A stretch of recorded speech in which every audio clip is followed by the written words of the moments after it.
Esmaltar. Rayamos. Rayamos.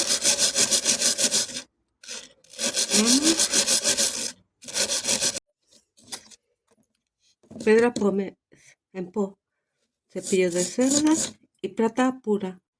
Se non tapamos toda a peza e o cobre queda o aire queimase. Botamos fundente primeiro transparente para protexer todo o cobre por todas as partes. E por a parte de atrás.